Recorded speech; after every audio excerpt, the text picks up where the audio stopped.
আচমকায় বদলে গেছে ভারতের সরকারি টেলিভিশন চ্যানেল দূরদর্শনের লোগোর রং। নীলের বদলে দূরদর্শনের লোগো এখন গেরুয়া। সরকারি গণমাধ্যমের লোগোতে এই পরিবর্তন আনার ঘটনায় রাতারাতি শোরগোল পড়ে গেছে গোটা দেশে।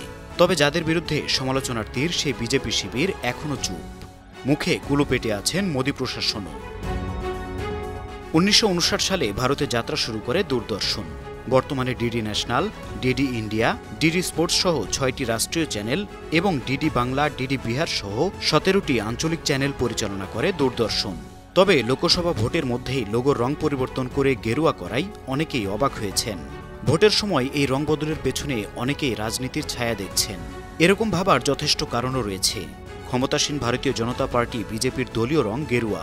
নরেন্দ্র মোদীর নেতৃত্বে বিজেপি ক্ষমতায় এসেই অনেক সরকারি প্রতিষ্ঠান ও স্থাপনায় গেরুয়াকরণ করা হয়েছে।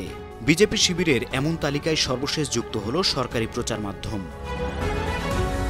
বিজেপি বিরোধী শিবির মনে করছে সুকৌশলে কেন্দ্রের শাসক দলের গেরুয়াকরণ নীতির জেরেই এমনটা হয়েছে।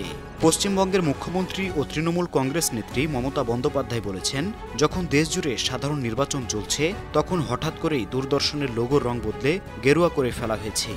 এটা সম্পূর্ণ অনৈতিক ও বেআইনি। রাষ্ট্রীয় মালিকানাধীন সম্প্রচার সংস্থা প্রসার ভারতীর সাবেক প্রধান নির্বাহী কর্মকর্তা জহর সরকারও লোগোর রং গেরুয়া করার তীব্র সমালোচনা করেন।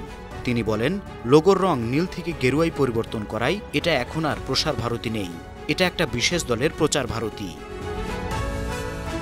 এক ভিডিও বার্তায় দূরদর্শনের সাবেক এই প্রধান নির্বাহী কর্মকর্তা বলেন, এটা দুঃখজনক যে সরকারি চ্যানেল তাদের ব্র্যান্ডিংয়ের জন্য এই রং বেছে নিয়েছে।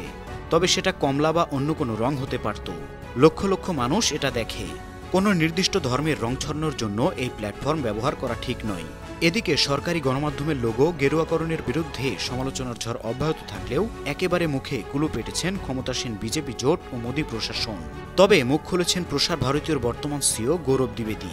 তিনি দূরদর্শনের লোগোর রং বদলের বিষয়ে অভিযোগ অস্বীকার করে বলেন, নতুন লোগোটি কমলা রঙের, গেরুয়া রঙের নয়। আর এই পরিবর্তন কোনো দল বা নির্দিষ্ট কোনো রঙের সঙ্গে সম্পর্কিত নয়। তিনি জানান, এর আগেও দূরদর্শনের লোগোতে নীল ও হলুদ রং ব্যবহার করা হয়েছে। লোগোতে উজ্জ্বল রং করা বিজ্ঞাপন কৌশলের অংশ। তাই এই পরিবর্তনগুলো চ্যানেলের স্বার্থে, এর সঙ্গে রাজনীতির কোনো সম্পর্ক নেই। News desk, Bangla TV.